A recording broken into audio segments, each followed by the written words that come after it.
Hey everyone, Eggman here with another video, and today is the pre-release of the OP13 set for the English version of the One Piece card game, and with it we've got kind of like a week 0, a sneak peek of the power rankings going into this meta for OP13.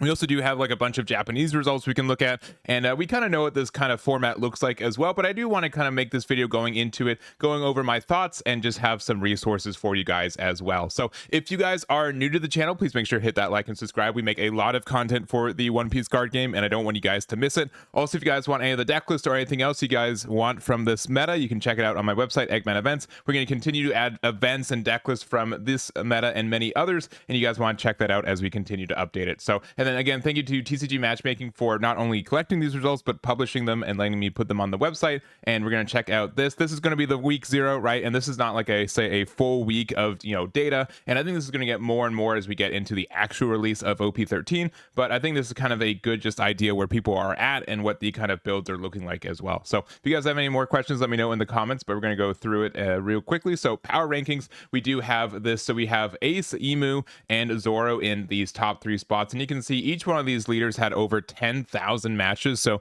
very popular, right? I'd say that Ace and Emu are the new leaders on the block that a lot of people are testing right now and having a lot of success. I think both of these are very good. You can depend on who you ask. I think both these are the best deck in the meta, and it's really pilot centered, which is really cool. And then we also do have Zoro, who's been sincerely very good. I do think like he has like a chance to do well against specifically like the Emu decks too. The fact that you attack more than once per turn is already just really big for the Zoro leader as it is, and you get a lot of advantage, especially since I think resting blockers is still fantastic for closing out the game, and Zoro can really close out on a lot of these board states. We've got the new Roger and Sabo for spots 4 and 5. Again, this like we have 6 new leaders and 4 of them are in the top 5, which kind of tells you what the power of this meta kind of looks like. Now obviously it's also a little bit skewed because these are the decks people are testing out right now too, so there's a lot more people on reps on the newer decks, but I think 4 of the 6 decks being immediately viable is a pretty insane compared to a lot of the kind of track history for a lot of previous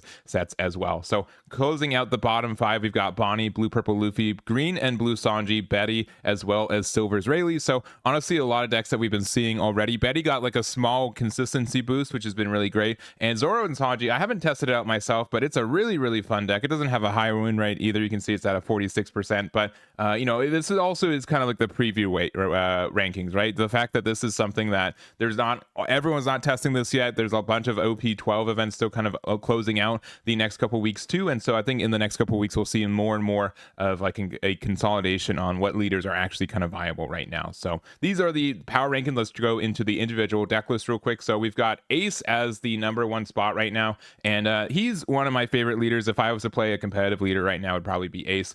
He is a 6k leader. He has 3 life. He is blue and red and has the effect on your opponent's attack once per turn. You can trash 1 card from your hand to give up to one of your opponent's leaders a character's minus 2k power during this battle. So it's kind of like a larger Shanks effect, but you're also a 6k base. So it's really great. The fact that you can just get out of these attacks is very strong. We also have the Dawn times 1 once per turn. When you receive damage or your character with 6k base power or more is KO'd, you get to draw 1 card. So essentially like you take damage, you get to draw 2. So most of the time when you're a 3 life leader, the kind of the trade-off for it is that you don't get as much card draw because you only have 3 life. But now you kind of are quote unquote at 6 life, if you want to think of it that way, because every time you take damage, as long as you have a Dawn underneath your leader, you're going to get an extra draw. So you get a lot of card draw, a lot of consistency, and then again you're a 6k leader in the late game, which is still important in this meta. I'd say it's like less rare compared to other metas, but I think this is very strong there. So we've got Ace, and I think the builds for these are pretty generic for like the base cards for it, but there's a lot of kind of tech cards for it.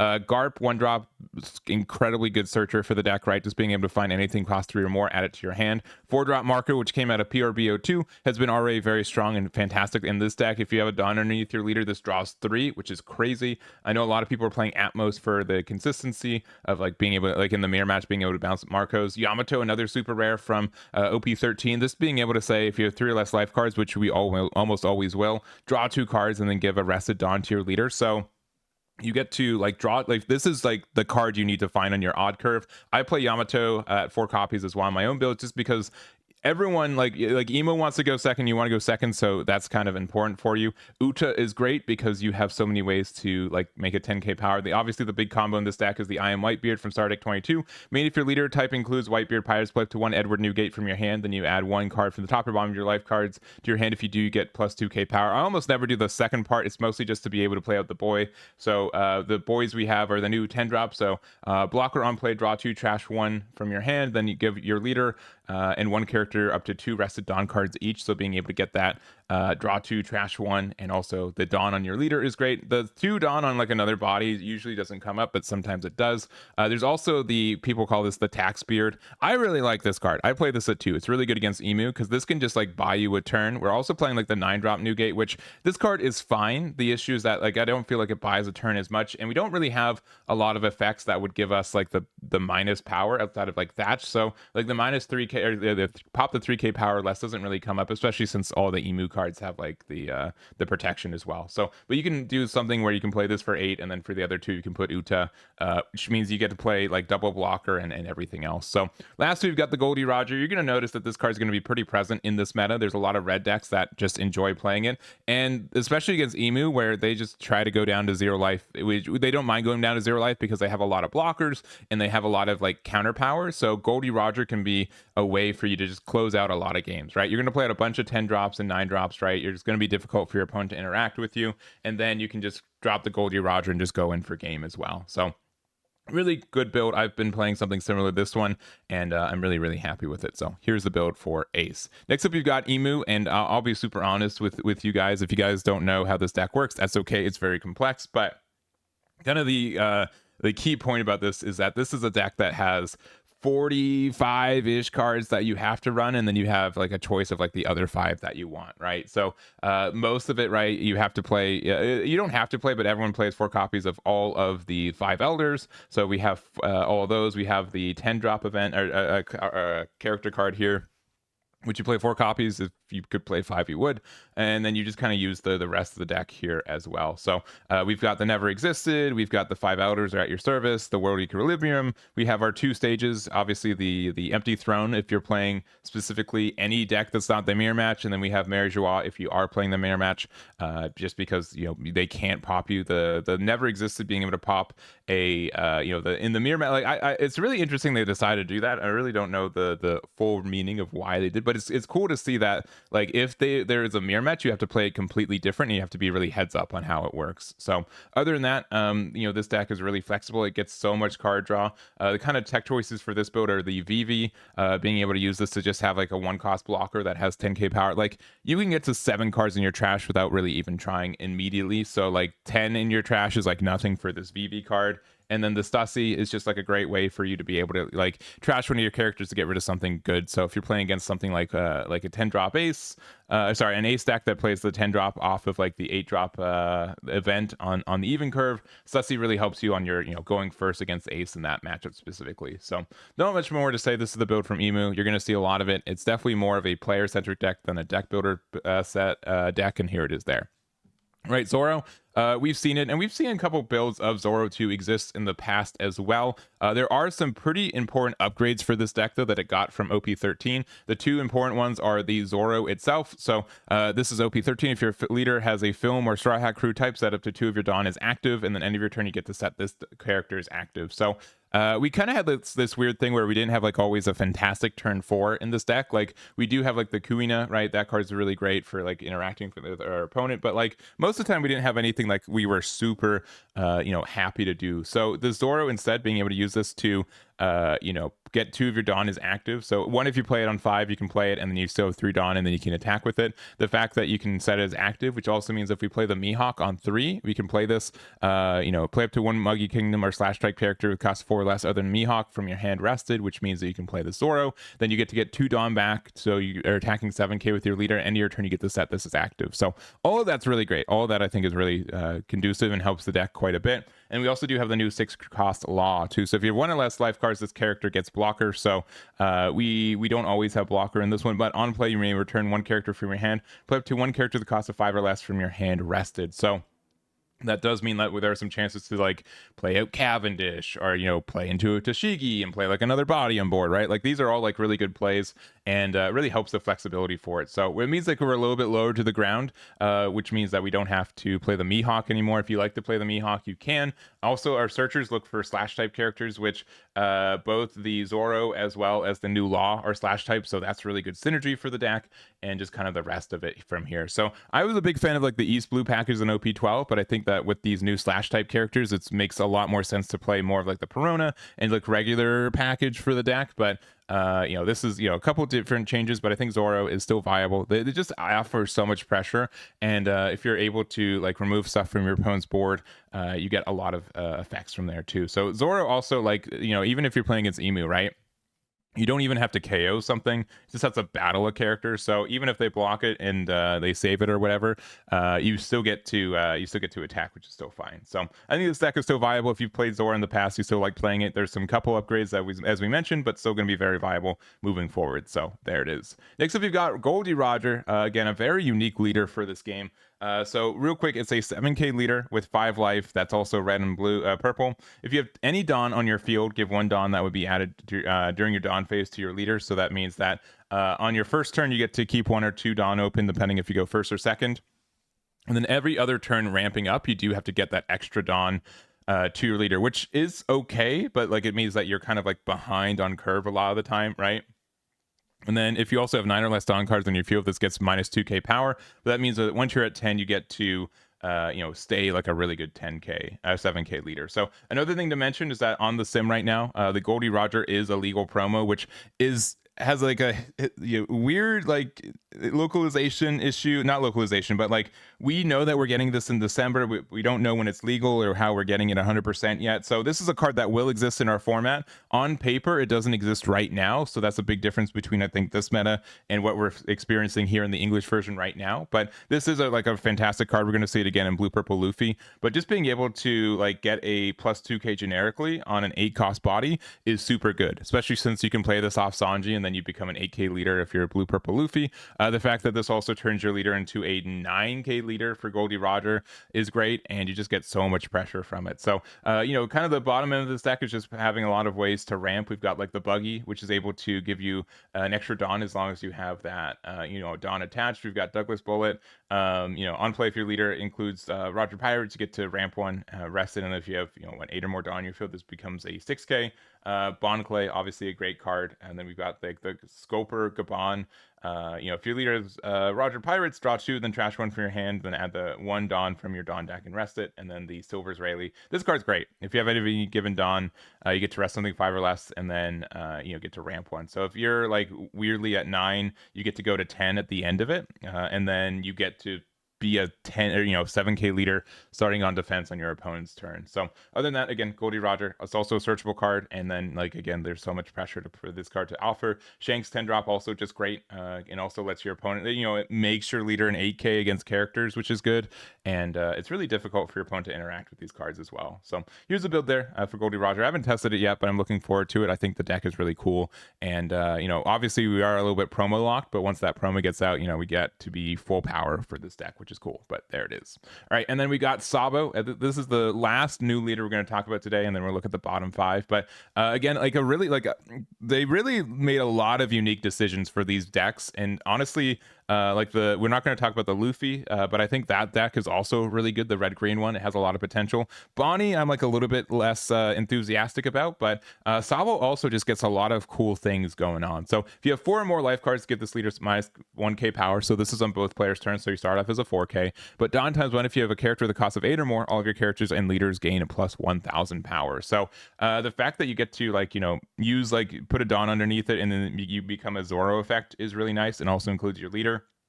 So for 1 Dawn, you're attacking for 7k, and then you also are 6k on defense, which is really great. The Revolution Army package got a lot of good adds in the last little bit too, including like the Garp that we got from OP12. On play, plays 3 Revolution Army type characters from your trash to the bottom of your deck in any order. If your leader has Revolution Army, play up to 1 character that costs 6 or less from your trash, which can mean that you can play out the Sabo, and then this Secret Rare Sabo is super duper good in this deck. So Activate main once per turn. If to one of your characters gains +2 cost until the end of your opponent's next turn, then give it to one rested Dawn to your leader. So the fact that you can just say, I choose this card, then I use it to give a Dawn. Also, like, you can keep using this activate main every turn afterwards. So this being able to generate your free Dawn for your leader for the effect for the rest of the game is great in that sense, right? And then you become an 8k blocker because it boosts your characters and your leaders. So this does help you a lot. It lets you get a lot of pressure. And an 8k blocker that's also an 8 cost is a little bit tricky for some decks to immediately handle as well. So we've got the Sabo 6-drop. This is from PURBO2. This just be able to become an easy-ish 8 cost, right? Close, right? Because if you increase the cost by 2, you are able to get that additional bonus here. We do have some ways to do that. We also have like the hack, which just becomes an 8k blocker, sorry, 8 cost blocker that KOs a 4 or less, and then kind of the rest of the deck here. Morley also just a 2k that just becomes an 8 cost, so it does get that boost for you too. So we also have the dragon that gives rush, right? The fact that this also, like, you give 2 Dawn to your leader, and then like it's an 8 cost, so that gets the effect, means that you attack with 10k with this one, and then with this one, if you put 2 Dawn underneath it, you become an 8k. So 8, 10 are pretty great numbers when you're also attacking leaders that are almost rarely a 5k anymore. So Stassi, as mentioned, has been a really good card for the deck. Goldie Roger's been really good for this meta too, and the rest of the deck here. So honestly, I haven't tested this one a lot, but I have a lot of hopes for it. It looks really, really cool. You're a little bit like dependent on your opponent not removing your big costed cards, but I don't see as much of that inherently. I think there's a lot of ways for you to take advantage of that, and it's been really cool to see how this deck works. So here is the deck there. All right, next up we've got Bonnie, and we've been seeing Bonnie for quite a while, especially in this meta. I think OP12, this previous meta that we're ending in English, OP12 Bonnie has been doing very well. It also has won in a big event in Japan as well, which is fantastic. And I think that this is still a deck that's just going to be very, very viable moving forward for it. So again, it's just like the best generic green deck, right? We do get some cards like we've mentioned. Trafalgar Law has been already very good for the Zoro deck. We can take advantage of it. There's also the 4-drop Uta, which came out of the set 2. So on play, set 2, if your Dawn is active, then you cannot play characters with cost of base cost 5 or more during this turn, which is fine. And then also on KO, you get to play up to 1 character with cost of 5 or less from your hand as rested. So that means that if they try to get rid of this card, you get to play out a Carrot, an X-Drake, or a Cavendish. X-Drake, you can also use the effect on the pop to rest something 5 or less and keep one of your Dawn as active. So there are some times where you can use that, and then now you have like the Dawn open for your leader effect that you didn't have previously. It doesn't have blocker, so you can't like force your opponent to trade with this card, but it can just be like an obnoxious 5k attack that just keeps happening. And the fact that it has like the pseudo protection is also just really, really, really good. So I don't have much more to say though about this deck. You guys kind of know how Bonnie works. It's been continuing to be good, and here is the build there. All right, next up you got Blue Purple Luffy, and we do get like a couple extra spots for this deck from previous metas. I think the biggest one again is the Goldie Roger, which again we don't know when this promo is coming out, so this is a deck is a little bit less real right now on paper, but it will be more real once we hit the Goldie Roger promo. We also do get the Otama, so this is a 2K. Spoilers may or may not have gone Nami banned, but on play, if you have 3 or less life cards, draw 2 and then trash 1 card from your hand.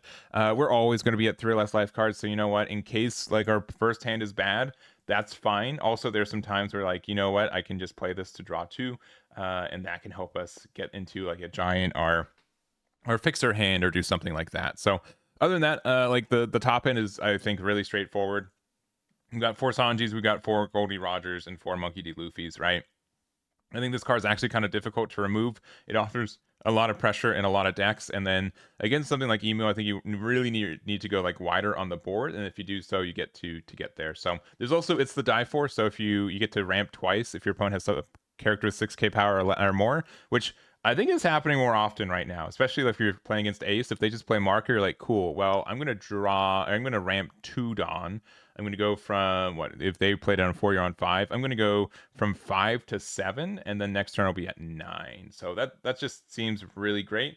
and I think offers you. And then also if you like the Bond Clay or like the gear too, like the double ramp from 4 just really will let you, or from 5 will really let you just go off and then get your leader effect on the next turn. So not much more to say. You guys know what this deck looks like, but we did get a couple new tools, and there we go. All right, next up we've got Zoro and Sanji, and this deck has been getting a couple of notable tops in the end of OP12 meta. I think that we got a lot of great cards, and we do have a couple new adds from this set too. So the biggest ones I would say are the Yamato, as mentioned. If you have 3 or less life, you get to draw 2, give a Rested Dawn to your leader, so you can play it out, and then you can just set up your leader effect, which is great. You also don't even like mind putting the Yamato back into your hand, since you can use the effect to just bounce it back, and then you still get to, it's kind of like a bigger version of like the Vivi, which I know a lot of people are playing this. So if you have 5 or less cards in your hand, you get to draw 2, which is kind of easy to do, and then you get to bounce the Vivi back, and then if you have something worth attacking with, such as any of these, you get to use these effects. So I am kind of surprised we're not playing like the new 4-cost Zoro either, because we are a Straw Hat crew type.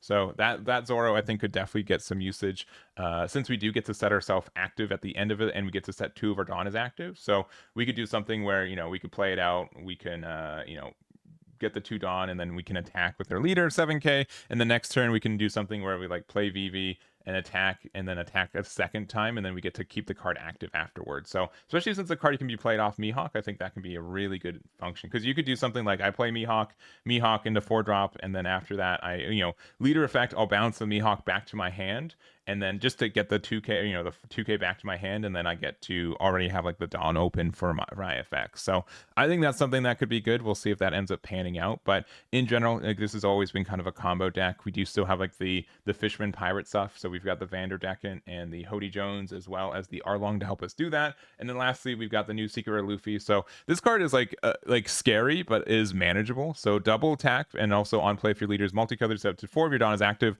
then you cannot play a character with a base cost of 5 or more during this turn. So being able to play this out just means you get that extra Dawn active. The fact that you are 7k base means that you can do something like get your Dawn, like you can play something. Also the fact that you can like do this, play Vivi, and then like bounce Vivi back to your hand just for like your leader effect is great, and I think is very helpful for those situations. So we've got a lot of 4-cost characters that are really, really good, including the Zoro, Arlong, Cavendish. Like the Zoro blocker is also just kind of good in this scenario too. So other than that, I think this is really a deck I want to do some more experimentation with. I think there's a lot of good value for this deck, and it's really cool to see this pop up here in the OP13 meta. So there it is. All right, kind of finishing off, we got 2 more decks. We're going to start with Betty, which we haven't seen Betty in a while. Betty was really, really popular, I think, in the OP11 format, right? Like one of the best 2 decks in that format. And I have not missed playing it in OP12. I'll be super honest with it. So I don't think that it's back, but we do get a good support card with the Lilith. So this is a rare. So 2 things. One, it says on play, look top 4 cards you deck to 1 card with trigger other than Lilith, add it to your hand, then place the rest of your bottom of your deck in any order. And then also trigger, you just get to activate the play effects. You get to draw 1 off the top 4 if you want that, right? But the biggest thing about this is that this is a 1-cost character that has a trigger, so that means that we have the Betty effect. So up to 3 of your Revolutionary Army type characters are characters with triggers, gain plus 3k power during this turn. So that means that you can bump this up to a 5k, which is great. There are a lot of non-5k leaders that exist right now, so that means it's a little bit less strong than I think previous metas, but it's still like a fantastic card, especially since you do have a lot of good cards with trigger in this deck. So you don't have that many though. I think we have 4, 8, we have 20. I think we have 20 or so. So that's fine, right? We don't get to find like our really good pieces of Emporio or the Karsu, right? Those ones we still have to find by ourselves, but we do have a lot of draw from like the Betty, and I think that's in an okay spot. So we'll this is still like the casino deck, right? It's going to be very aggressive, and then it can run out of value, but it's interesting to see it back, and I'm interested to see if it does well in our OP13 format. So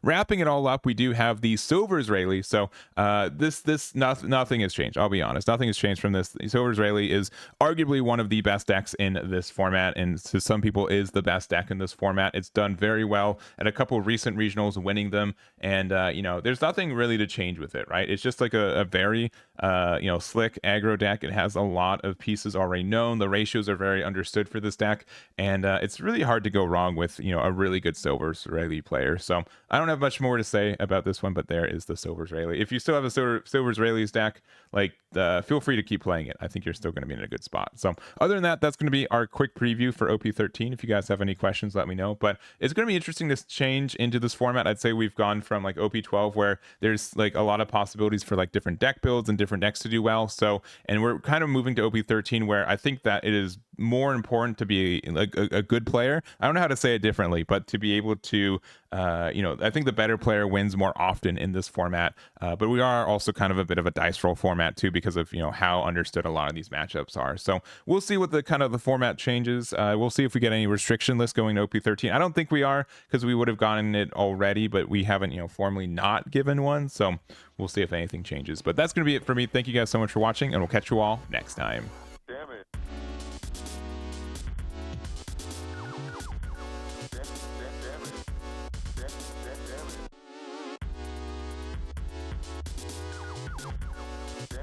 Damn it.